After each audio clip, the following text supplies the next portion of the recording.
자, 먼저 대통령 동정부터 살펴보도록 하겠습니다. 우리 김명신 대통령에 대한 미담이 새롭게 발굴이 됐죠? 네. 기사 한번 읽어주세요. 내가? 응. 왜? 네가 해야 돼. 말을 안 했잖아요. 제목이라도 읽어 그냥. 네, 알겠습니다. 예. 참, 네. 나는 진짜 이 뒤에 그 여사 붙이는 게 너무 붙이지 마. 그냥 명신이 그래, 친구처럼. 네, 그래요. 김명신이가 수도권 집중호우로 큰 피해를 입은 지역을 찾아가서 봉사활동을 한 사실이 뒤늦게 알려졌다고 합니다.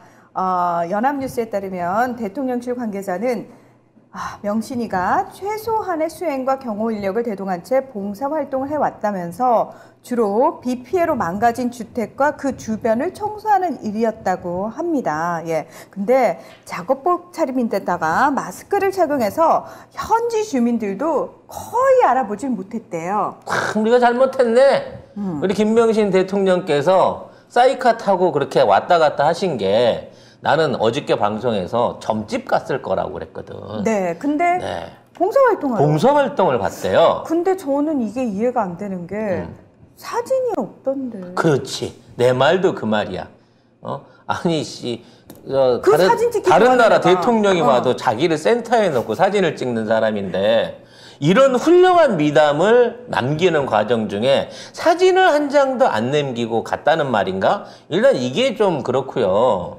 자, 그 사람이 아무리 마스크를 하고 작업복을 입었다고, 나 작업복을 입었을 걸로 생각 안 해. 아마 이태리 장인이 한 땀 한 땀 뜬 아르마니 작업복을 입었으면 모를까. 일반적인 어저께 그 경이 입었던 그 녹색 작업복을 입고 오진 않았을 것 같아요. 근데 아무리 그렇다고 치더라도 사이카 올려대면서 경호받으면서 오는데. 그건 몰랐다고. 옆에다가 정장 차림한 경호원 대동하고 있는데 거기에 용화보살까지 이 등치 큰 언니가 서 있었을 텐데 명신이를 몰라봤다고? 만에 하나 혼자 놔둬도 170이 넘는 뜻대가 커신 분이에요. 네? 그런 사람이 갑자기 나타나서 활동을 하고 있으면 이거를 아무도 못 보기가 이거 쉽지 않아. 그리고 저는 이 기사를 쓴 기자도 좀 이해가 안 되는 게 대통령실 관계자가 이랬다 그러면은 이게 기사가 되는 거예요? 사실은 기자들은 이렇게 받아쓰기 하는 직종이 아니라 예를 들어서 대통령실 관계자가 사실 이런 일이 있었습니다 라고 얘기를 하잖아요. 그러면 기자라면, 제대로 된 기자라면 실제로 정말 그러했는지 취재 과정을 거친 다음에 팩트 확인을 거친 다음에 기사를 최소한 봤다는 주민 인터뷰 하나는 실어야 될 거 아니야. 그렇죠. 누군지 모르지만요. 그 마스크를 써도 남상이더라고요. 그래서 근데 봉사를 하러 왔다가 그냥 하는 척하고 금방 갔어. 뭐 이런 최소한의 누구 목격담 하나는 엮어놓고 해야지. 근데 이거는 보도자료 수준이지 이게 무슨 기사입니까? 이게 한동훈이 딸 봉사활동이랑 뭐가 달라? 그러니까 나는 이건 제대로 된 기사라고 할 수 없어요. 그러면은 예를 들면 저희 휴가 기간 동안 사실 전국 순회하면서 수해 복구하고 자원봉사하다 왔어요. 이러고 내가 얘기하면은 내 기사 써줄 거예요? 절대 못 믿지. 왜? 나는 왜 못 믿는 거야? 아니 구체적으로 증거를 갖고 와야 믿어주지. 기사를 왜 내려고 명신이는 하면. 대통령실 관계자가 말만 하면 써주는데 왜 나는? 내가 보기엔 그래서 이거는 지금 요즘 명신이 행적에 대해서 계속해서 비난이 나오고 특히 어제는 이제 팬카파에서 국가기밀, 2급 국가기밀을 누설하지 않았겠습니까? 그렇죠. 네, 뭐 이런 것들을 덮어보기 위해서 한 건데 지금 이제 엉뚱하게 수의복구 피해를 갔다고 하면서 병원을 찾아가서 봉사활동하는 사진을 공개를 했어요. 왜냐면 그 사진이 없으니까. 이게 딱 한 장이거든. 이거 봉사활동이 아니고요. 이건 그냥 사진 찍으러 간 거잖아요. 봉사의 뜻을 모르세요? 그렇지. 누가 봐도 저것은 누가 옷을 저따구로 입고 봉사를 해요? 저런 몸에 딱 달라붙는 저것도 저 어디 건지 또 나중에 다 나온다 얼마짜리라고 저런 옷을 입고 가가지고 봉사를 하면서 저기 태극기 그려진 저 마스크는 과연 저분이 원래부터 쓰고 계시던 건지도 궁금하고. 아유 무슨 말씀을. 어르신, 자 마스크 갈아 끼우셔야 됩니다. 그리고 저거 밑에 쥐고 계신 거는 방명록이야 뭔 선물 박스야?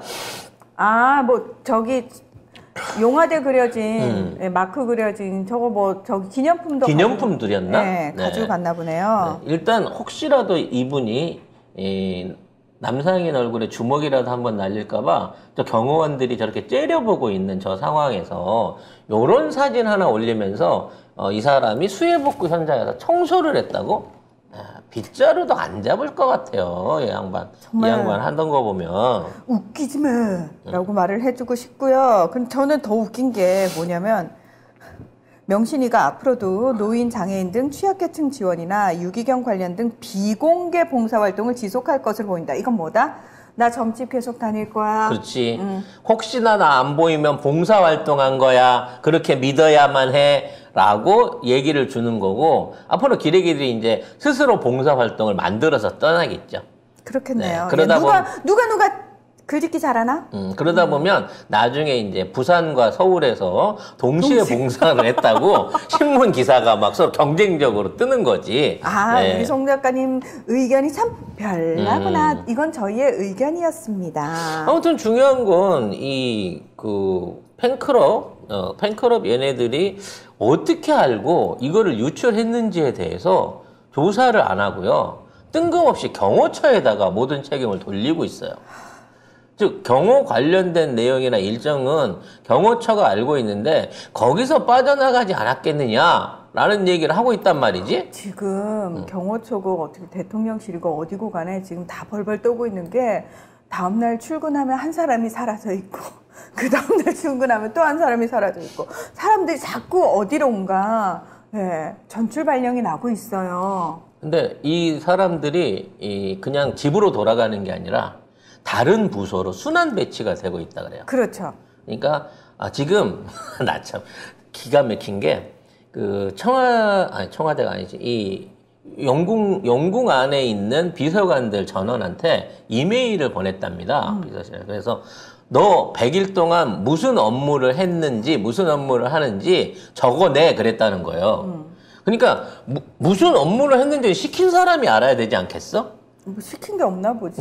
그래서 아마 자율적으로 활동을 시켰나 봐. 그래서 네가 지난 100일 동안 뭔 짓을 했는지 스스로 그 해온 일에 대해서 자술서를 써서 내라 그랬대요. 이거 뭐 다들 범죄자들이에요? 뭐 조사받는 거예요? 그러니까 뭔 활동을 시킨 적이 없기 때문에 업무상으로 지시 내용이 없기 때문에 니들이 셀프로 뭘 했는지를 써서 내고 그 써서 낸 내용을 보고 다음 업무를 배정하거나 이걸 변경하겠다고 얘기를 하고 있는 거지. 그러니까 400명의 비서관이 있대요, 대통령실이. 그렇게 많은지 몰랐네. 그러니까 직원들 중에 600명 정도 된다고 하는데 400명이 비서관인 거고 얘네가 명신이를 지금 보좌하고 있다는 거예요. 근데 얘네들이 뭔 짓을 하는지 대통령실은 모른다는 거지, 기본적으로. 야, 400명 갖고 할 수 있는 일이 어마어마하게 많을 텐데 어찌 됐거나 이런 통제불능의 조직 속에서 우리 이 아저씨, 그러니까 김명신 대통령의 아저씨는 요즘 계속해서 빵집을 돌아다니면서 빵을 처먹는 사진들을 올리고 있습니다. 네, 그럼 이상해. 영부인은 경호원 데리고 수해복구 현장 가서 봉사를 했다는데 정작 대통령은 무슨 뭐 별로 중요하지도 않은 행사를 가가지고 빵 먹고 있는 그 사진들을 올려갖고 입을 쩍 벌리면서 빵을 물고 있는 사진을 지금 SNS에 올리고 있다는 거죠. 그러니까 이게 뭔가 역할이 바뀐 것 같아. 응? 자, 이런 상황에서 일정 공개에 관한 내용들이 앞으로 다시 재발하지 않게끔 조치를 취할 예정이라고 하는데 어떠한 방식으로 조치를 취할 것인지 구체적인 대안이 나오질 않고 있어요. 그냥 제가 봤을 때는 앞으로도 또다시 이런 식의 어떤 유출은 계속 일어날 거거든요. 그럴 때마다 애꿎은 사람들만 계속 전출을 하겠죠. 그러니까 담당자 책임을 물어가지고 한 명씩 바꿔치기를 하겠죠. 네. 너였지? 이러면서. 그러면서 이제 서로 각자가 5호 담당자가 되는 거겠지. 북한처럼. 제가 혹시 뿌락친가? 이러면서 서로 이제 감시를 하는 거죠. 감시를 하면서 그걸 하겠지. 충성 경쟁. 제가 봤는데요. 제 집안에 조선일보 기자가 있는 것 같아요. 이런 식으로. 아니면 제가 어디 절을 다니는데요. 명신 여사님은 거기서 만났대요. 뭐 이런 거가 있겠죠. 근데 이제 내부적으로도 이제 공직비서관실에서 내부 감찰을 하고 있는데 지금 감찰 대상이 명신이가 됐건 코바나 컨텐츠 직원들이나 낙하산들이 아니고 윤핵관이 꽂아. 그렇죠. 장제원과 권성동이 꽂았던 애들을 그렇죠. 그 애들을 색출하고 있다 그래요. 당연하죠. 그러니까 뭐냐면은 그건 것이 아유 명신이 지인들이 그걸 유추했을 리는 없어.